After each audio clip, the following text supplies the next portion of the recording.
Que signifie-t-elle donc cette promesse? C'est l'Esprit qui me glorifiera. Qu'est-elle donc cette gloire de Christ que doit nous révéler l'Esprit? Et comment nous la révèle-t-il?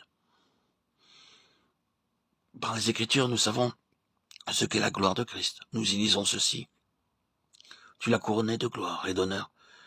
Tu as mis toutes choses sous ses pieds. Nous ne voyons pas encore maintenant que toutes choses lui soient assujetties. Hébreux 2, 7, 8. Toutes choses lui ont été soumises. Notre Seigneur voit donc sa gloire dans le fait que toutes choses lui ont été données. C'est lui qui me glorifiera parce qu'il prendra de ce qui est à moi.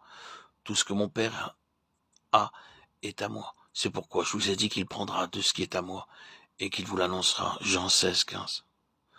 Tout ce qui est à moi est à toi. Je suis glorifié en eux. Jean 17, 10. En élevant Christ au-dessus de toute domination, de toute autorité, de toute puissance, de toute dignité, le Père a mis toutes choses sous ses pieds. Il lui a donné le nom qui est au-dessus de tout nom, afin qu'au nom de Jésus tout genou fléchisse. Philippiens 2, 9. Le règne, la puissance et la gloire se réunissent en lui.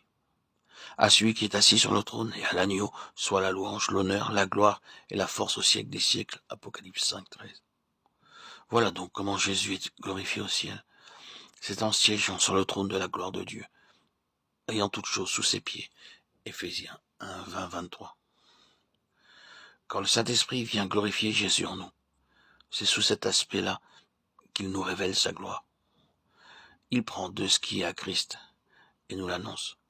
Ceci ne veut pas dire qu'il nous donne un aperçu, une idée, une vision de la gloire de Christ telle qu'elle est dans les cieux, mais il vient nous l'assimiler par une expérience personnelle, nous en rendre participants dans notre vie intérieure. Il vient nous faire voir Christ en nous, car c'est par l'Esprit de Dieu que nous recevons toute notion vivante, toute connaissance véritable de Christ.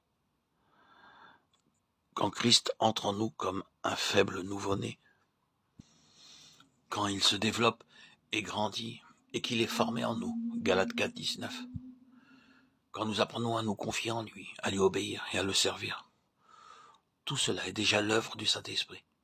Et pourtant, même alors, il peut encore rester en nous, comme chez les disciples, beaucoup d'obscurité et de nombreuses lacunes.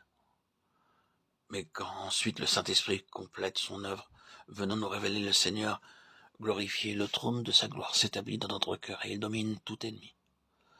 Toute force propre doit faire sa reddition. Toute pensée devenir captive. Tout doit obéir à Christ pour que de notre nature ainsi renouvelée s'élève ce chant de louange.